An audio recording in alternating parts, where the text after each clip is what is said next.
पीछे रखना है थर्ड। उस वर्ब की फॉर्म मैं आपको बताता हूँ हम इसको करेंगे कैसे, ध्यान से देखेंगे तब ये आपको दिखेगा प्लेड के रूप में। और मैं जो तरीका जो स्ट्रेटेजी आपको देने वाला हूँ ना, आज हमारा जो टॉपिक रहेगा वो वॉइस रहेगा।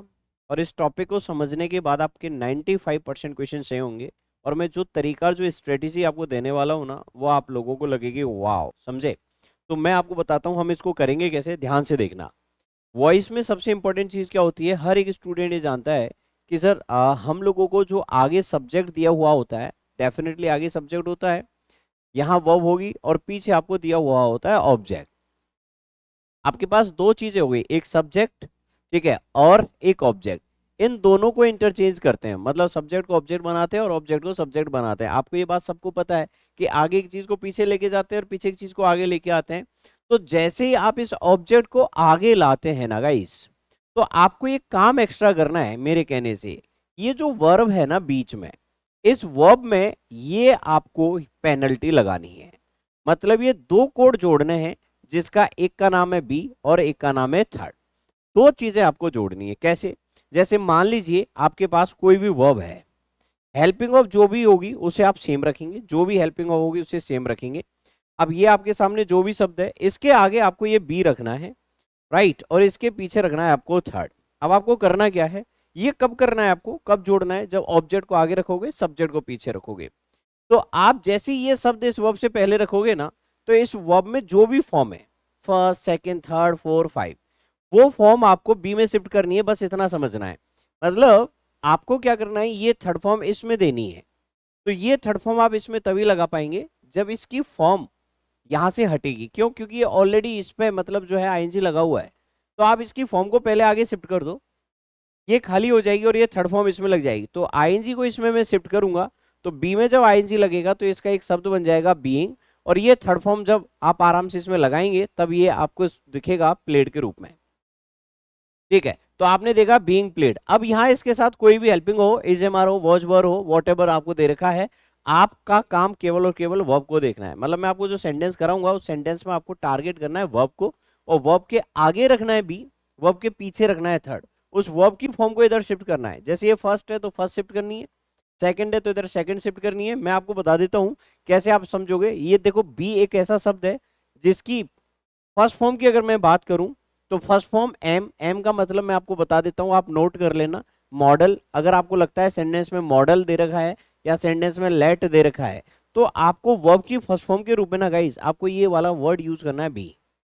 अगर आपको लगता है कि सब्जेक्ट के बाद आपको बी की फर्स्ट फॉर्म लेनी है, तो आपको इज एम आर में से यूज करना है। मतलब ये ध्यान रखना आपको यूज किसके बाद करना है।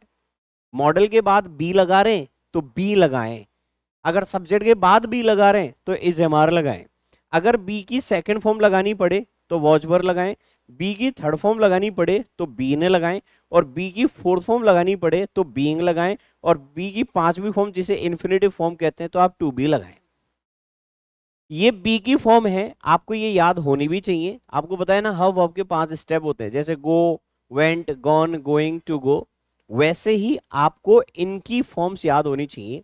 क्यों? क्योंकि जब आप पैसिव बनाओगे ना, तो आपको ओवरऑल सेंटेंस में आने वाली वर्ब को फोकस करना पड़ेगा। और एग्जाम्पल के तौर पे अगर मैं आपके सामने वर्ब रखूं, हो सकता है आपको सेंटेंस में फर्स्ट फॉर्म दिखाई दे, हो सकता है सेकेंड फॉर्म दिखाई दे, हो सकता है आपको थर्ड फॉर्म दिखाई दे, बोलो हाँ या ना, हो सकता है आपको फोर्थ फॉर्म दिखाई दे। आपको जो भी फॉर्म दिखाई दे रही है, इधर मैं इसको राइटिंग कर देता हूं, ठीक है, और हो सकता है आपको टू राइट दिखाई दे। अब ये जो भी फॉर्म है ना, इसके आगे जैसे आप बी रखोगे, बी वही फॉर्म, जैसे ये फर्स्ट है तो बी की फर्स्ट फॉर्म आ जाएगी, ये सेकंड है तो बी की सेकंड फॉर्म आ जाएगी, ये थर्ड है तो बी की थर्ड आ जाएगी, ये फोर है तो बी की फोर आ जाएगी, ये इन्फिनेटिव वाली है यानी पांचवी फॉर्म तो बी की पांचवी फॉर्म आ जाएगी। तो बी की ये जो फॉर्म आपको मैंने लिखी है ये फॉर्म आ जाएंगी, और इन फॉर्म का कौन सी फॉर्म में कन्वर्जन हो जाएगा बोले तो थर्ड फॉर्म में। आपको लगता है सेंटेंस बुड दे रखा है तो नीचे बुड ही होना चाहिए। इज एम आर वाली हेल्पिंग वर्ब है, नीचे इज एम आर वाली ढूंढो। वॉच वर वाली है, वॉच वर वाली ढूंढनी है। एक्टिव से पैसिव बनाते समय ध्यान रखना, एक्टिव से पैसिव बनाते समय, ठीक है। आपको लगता है हैजैब दे रखा है तो हैजैब का होना चाहिए। हाँ, सिंगुलर प्लूरल में चेंज हो सकता है, जो हैज है वो हैज रहेगा, जो हैव है वो हैव रहेगा, ऐसा नहीं है। हैज का हैव भी हो सकता है, हैव का हैज भी हो सकता है, समझ रहे हो मेरी बात। तो आपको रटना नहीं है कि हैज है वो हैज ही रहेगा, ऐसा नहीं। हैज हैव में चेंज हो सकता है, क्योंकि पीछे से आने वाली चीज प्लूरल है या सिंगुलर है वो बाद में पता चलेगा जब सेंटेंस आपको दिखेगा। तो पीछे की चीज आगे लाते समय सिंगुलर प्लूरल देख लेना, बट हैज में से कोई भी एक ऑप्शन आपको ढूंढना है, विल सेल में से एक ऑप्शन आपको ढूंढना है, वुड है तो वुड ही ढूंढना है, मस्ट है तो मस्ट ही ढूंढना है, कुड है तो कुड ही ढूंढना है, माइट है तो माइट ही ढूंढना है। मतलब आपको और कुछ चेंज नहीं करना, आपको उस वर्ब को टारगेट बनाना है, बी में आगे मतलब वर्ब में आगे बी रखना है और वर्ब में थर्ड, उसकी फॉर्म बी में शिफ्ट करनी है। मैं आपको बताता हूँ कैसे। आपके सामने जैसे ये सेंटेंस है, आपका ये एजेएमआर वाला ऑप्शन है, तो आप एजेएमआर वाला ऑप्शन आप छांट लो, बाकी हटा दो। ये एजेएमआर वाला है, ये एजेएमआर वाला नहीं है, ये एजेएमआर वाला नहीं है, ये एजेएमआर वाला नहीं है। एजेएमआर वाला एक ही ऑप्शन था, तो जाहिर सी बात है बाकी सारी चीज सही होंगी, इसमें कोई दिक्कत नहीं है। मतलब देखा जाए आपका ये सेंटेंस सही हो गया, और फिर भी आप इस बाइंग में आगे बी रखोगे और पीछे थर्ड, तो ये जो आईएनजी है बी में जाएगा तो ये बीइंग होगा, तो आपको यहाँ बीइंग भी दिखाई दे रहा है, बोलो हाँ या ना। लेकिन यहाँ इस था, यहाँ आर क्यों आया? क्योंकि पीछे जो सब्जेक्ट मतलब पीछे जो ऑब्जेक्ट था, जब ये आगे आया तो आगे आएगा तो ये अपने हिसाब से वो अब लेगा ना। भाई आप एसएससी की तैयारी कर रहे हैं तो ये छोटी चीजें तो आपको पता होंगी ना, या किसी भी कंपटीशन की तैयारी कर रहे हैं, कोई एसएससी हो, चाहे एलडीसी हो, चाहे एमटीएस हो, चाहे किसी भी है कोई भी एग्जाम हो, सिंगुलर प्लूरल आपको पता होना चाहिए। चलो एक और क्वेश्चन। अब जैसे हेल्पिंग ऑफ को टारगेट किया, हैजैब दे रखा है, तो आप हैजैब वाला ऑप्शन ढूंढो। क्या ये हैजैब वाला ऑप्शन है? नहीं है तो काटो। हैजैब वाला ऑप्शन है? नहीं है तो काटो। हैजैब वाला ऑप्शन है? बोलो हाँ। तो दो ऑप्शन आपके हैजैब वाले हैं, बोलो यस और नो। आपको और एक्स्ट्रा बढ़ना पड़ेगा। आपकी वर्ब है ये, इस वर्ब में आगे बी रखोगे, पीछे थर्ड, तो इस ये जो शार्पन्ड है ये थर्ड फॉर्म है, क्योंकि हैजैब के बाद थर्ड फॉर्म आती है तो ये थर्ड है। तो इस बी में जब मैं थर्ड फॉर्म लगाऊंगा तो बीन आएगा, तो इन दोनों में से बीन इसमें दे रखा है, इसमें कहीं भी बीन नहीं है, तो ये ऑप्शन आपका खत्म।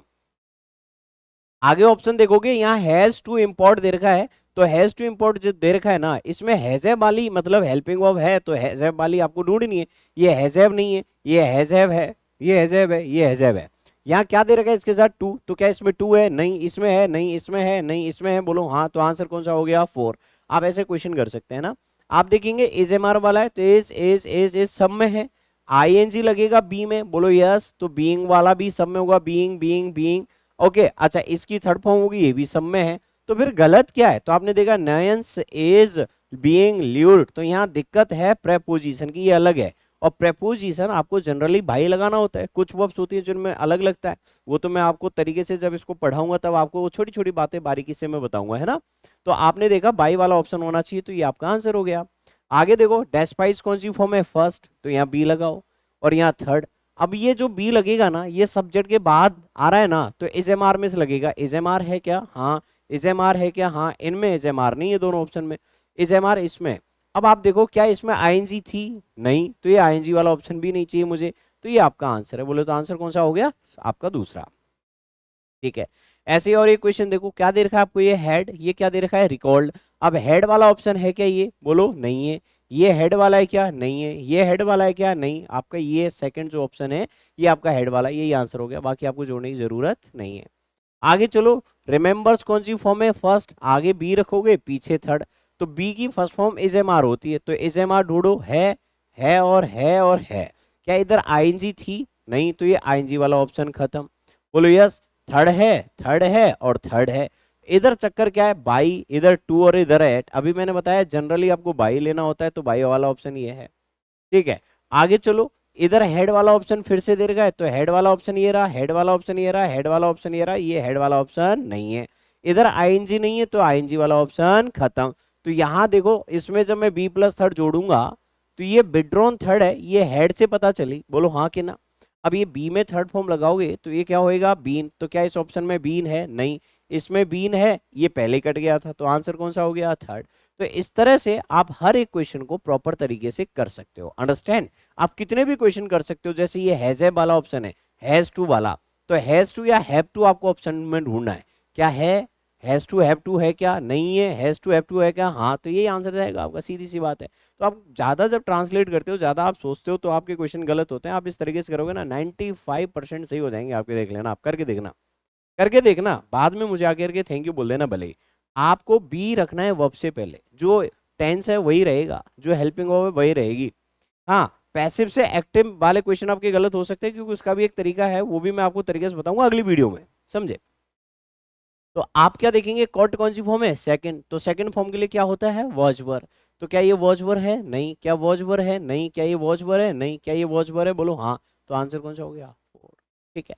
एक और देखो, ये क्या है, इज एम आर वाला ऑप्शन, इज एम आर वाला, दोनों इज एम आर वाले ऑप्शन नहीं है, आईएनजी है तो आईएनजी वाला ऑप्शन ये रहा, ये ऑप्शन खत्म। एम आई राइट? इधर देखो हैज वाला ऑप्शन है, हैज हैव वाला है, हैजेब वाला है, हैजेब वाला है, हैजेब वाला है, सब में हैजेब है। अब इसमें क्या करेंगे हम आगे, तो ये देखो इसमें आपको ये बी प्लस थर्ड जोड़ना ही पड़ेगा। आप जोड़ेंगे तो बीन चाहिए, तो बीन इधर है, हाँ इधर है, बोलो ना, इधर है, बोलो हाँ, इधर है, बोलो हाँ। पीछे क्या चीज है जो आगे जाएगी, सम रूल्स। तो आपने देखा इसमें सम रूल्स है, ये पहले ही कट गया, इसमें केवल रूल्स है, तो मुझे सम रूल्स चाहिए। तो आपने देखा कट कितने लगा, ये कट लग गया, ये कट लग गया, तो या तो ये आंसर होना चाहिए या ये होना चाहिए। इसमें आगे मैनेजर दे रखा है, इसमें बाई लगा के मैनेजर पीछे दे दिया, इसमें नहीं है, तो ये ऑप्शन भी कट हो गया, बोलो हाँ या ना। ये कुछ ऐसी चीजें जो थोड़ा और आपको एक्स्ट्रा देखना पड़ जाता है। इधर आपने देखा विल वाला ऑप्शन है, तो ये विल वाला है, ये नहीं है, ये विल वाला है, ये नहीं है। इधर आपने देखा इसमें बी प्लस थर्ड जोड़ेंगे तो ये प्रेज थर्ड है, तो बी का क्या होएगा, बीन, इसमें बीन नहीं है, ये पहले कट गया, ये विल वाला है, ये पहले कट गया, बीन वाला ऑप्शन ये रहा, तो ये आपका आंसर हो गया। तो इस तरह से आप ये क्वेश्चंस कर सकते हैं। इसका दूसरा वीडियो मैं आपके सामने और लेके आऊँगा जिसमें मैं पैसिव से एक्टिव आपको बताऊंगा, ठीक है, कि पैसिव से एक्टिव कैसे बनाते हैं, और आप फटाफट इसी तरह से बनाएंगे, कोई टेंस नहीं, कोई ट्रांसलेशन नहीं, फटाफट आप इसी तरह से कर सकते हैं। ठीक है गाइस, थैंक यू।